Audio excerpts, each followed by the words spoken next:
परमेश्वर के दैनिक वचन। परमेश्वर के कार्य की बाधाएं कितनी बड़ी हैं, क्या कभी किसी को पता चला है? गहरे जमे अंधविश्वासी रंगों से घिरे लोगों में से कौन परमेश्वर के सच्चे चेहरे को जानने में सक्षम है? इतने उथले और बेतुके पिछड़े सांस्कृतिक ज्ञान के साथ वे कैसे परमेश्वर द्वारा बोले गए वचनों को पूरी तरह से समझ सकते हैं? यहां तक कि आमने सामने बोले जाने और मुंह से मुंह में डाले जाने पर भी वे कैसे समझ सकते हैं? कभी कभी ऐसा लगता है मानो परमेश्वर के वचन बहरे कानों पर पड़ रहे हों। लोगों की थोड़ी सी भी प्रतिक्रिया नहीं होती। वे अपना सिर हिलाते हैं और कुछ नहीं समझते। ये चिंताजनक कैसे नहीं हो सकता? इस दूरस्थ प्राचीन सांस्कृतिक इतिहास और सांस्कृतिक ज्ञान ने लोगों के ऐसे बेकार समूह को पाला पोसा है। ये प्राचीन संस्कृति बहुमूल्य विरासत कबाड़ का ढेर है। ये बहुत पहले ही एक चिरस्थायी शर्मिंदगी बन गई और उल्लेख करने लायक भी नहीं है।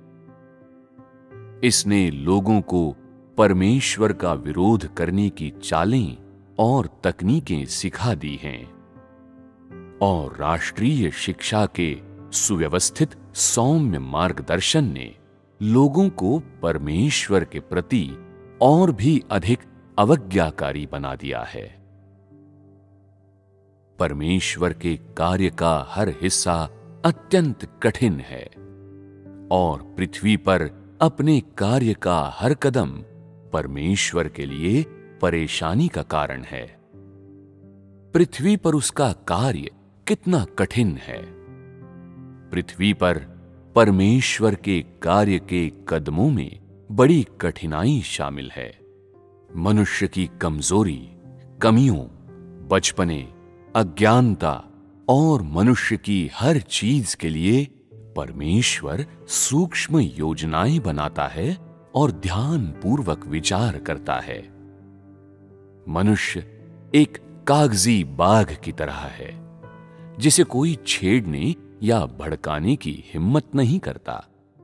हल्के से स्पर्श से ही वो काट लेता है या फिर नीचे गिर जाता है और अपना रास्ता खो देता है।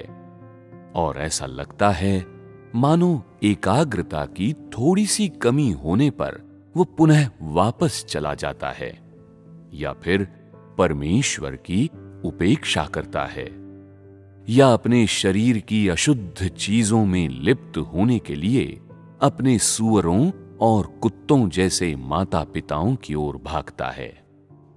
ये कितनी बड़ी बाधा है। व्यावहारिक रूप से परमेश्वर के कार्य के प्रत्येक कदम पर उसे प्रलोभन दिया जाता है और लगभग हर कदम पर परमेश्वर को बड़े खतरे का जोखिम होता है। उसके वचन निष्कपट, ईमानदार और द्वेष रहित हैं, फिर भी कौन उन्हें स्वीकार करने के लिए तैयार है?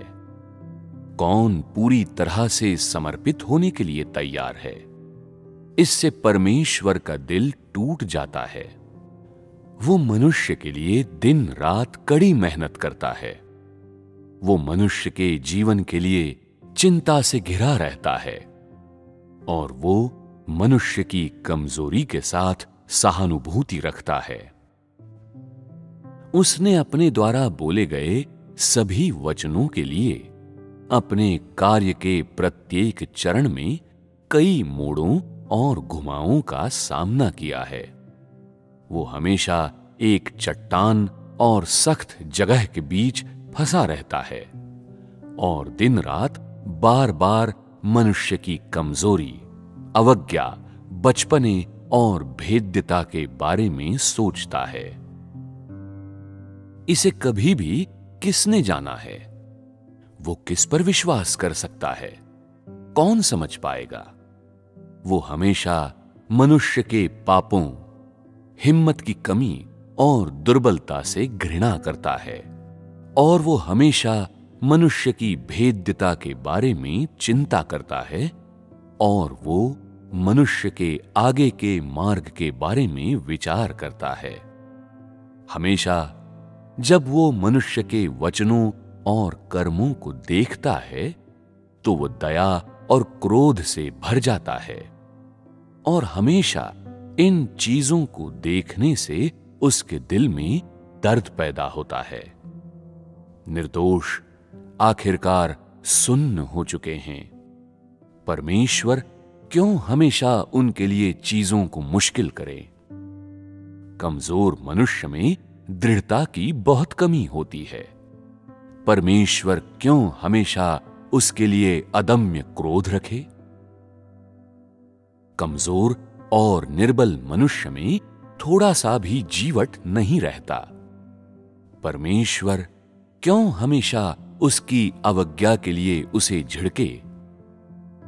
स्वर्ग में परमेश्वर की धमकियों का कौन सामना कर सकता है?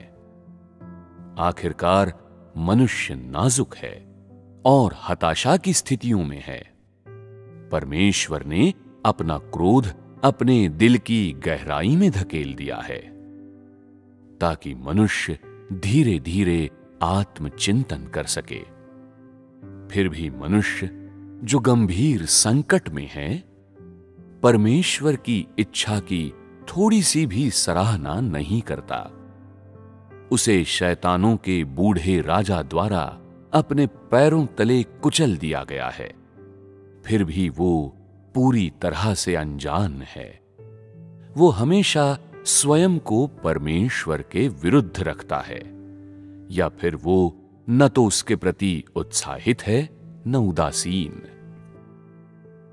परमेश्वर ने कई वचन कहे हैं, फिर भी किसने उन्हें कभी गंभीरता से लिया है?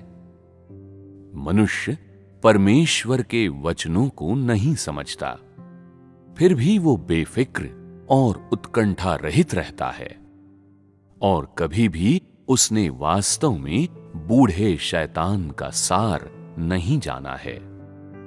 लोग अधोलोक में, नरक में रहते हैं, लेकिन मानते हैं कि वे समुद्र तल के महल में रहते हैं।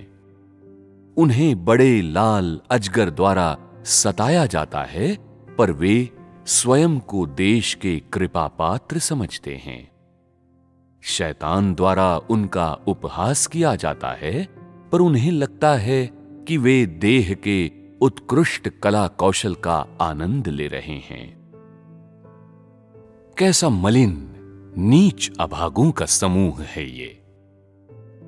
मनुष्य दुर्भाग्य का सामना कर चुका है, लेकिन उसे इसका पता नहीं है, और इस अंधेरे समाज में वो एक के बाद एक दुर्घटनाओं का सामना करता है, फिर भी वो इसके प्रति जागा नहीं है। कब वो अपनी आत्मदया और दासता के स्वभाव से छुटकारा पाएगा? क्यों वो परमेश्वर के दिल के प्रति इतना लापरवाह है? क्या वो चुपचाप इस दमन और कठिनाई को माफ कर देता है? क्या वो उस दिन की कामना नहीं करता जब वो अंधेरे को प्रकाश में बदल सके? क्या वो एक बार फिर धार्मिकता और सत्य के विरुद्ध हो रहे अन्याय को दूर नहीं करना चाहता? क्या वो लोगों द्वारा सत्य का त्याग किए जाने और तथ्यों को तोड़े मरोड़े जाने को देखते रहने और कुछ न करने के लिए तैयार है? क्या वो इस दुर्व्यवहार को सहते रहने में खुश है? क्या वो गुलाम होने के लिए तैयार है? क्या वो इस असफल राज्य के गुलामों के साथ परमेश्वर के हाथों नष्ट होने को तैयार है? कहां है तुम्हारा संकल्प? कहां है तुम्हारी महत्वाकांक्षा? कहां है तुम्हारी गरिमा? कहां है तुम्हारी सत्यनिष्ठा? कहां है तुम्हारी स्वतंत्रता?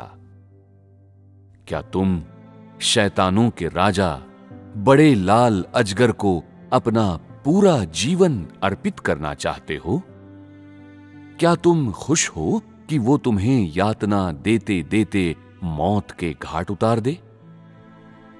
गहराई का चेहरा अराजक और काला है, जबकि सामान्य लोग ऐसे दुखों का सामना करते हुए स्वर्ग की ओर देखकर रोते हैं और पृथ्वी से शिकायत करते हैं। मनुष्य कब अपने सिर को ऊंचा रख पाएगा? मनुष्य दुर्बल और क्षीण है। वो इस क्रूर और अत्याचारी शैतान से कैसे मुकाबला कर सकता है? वो क्यों नहीं जितनी जल्दी हो सके परमेश्वर को अपना जीवन सौंप देता? वो क्यों अभी भी डगमगाता है? वो कब परमेश्वर का कार्य समाप्त कर सकता है? इस प्रकार निरुद्देश्य ढंग से तंग और प्रताड़ित किए जाते हुए उसका पूरा जीवन अंततः व्यर्थ ही व्यतीत हो जाएगा। उसे आने और विदा होने की इतनी जल्दी क्यों है? वो परमेश्वर को देने के लिए कोई अनमोल चीज क्यों नहीं रखता? क्या वो घृणा की सहस्राब्दियों को भूल गया है?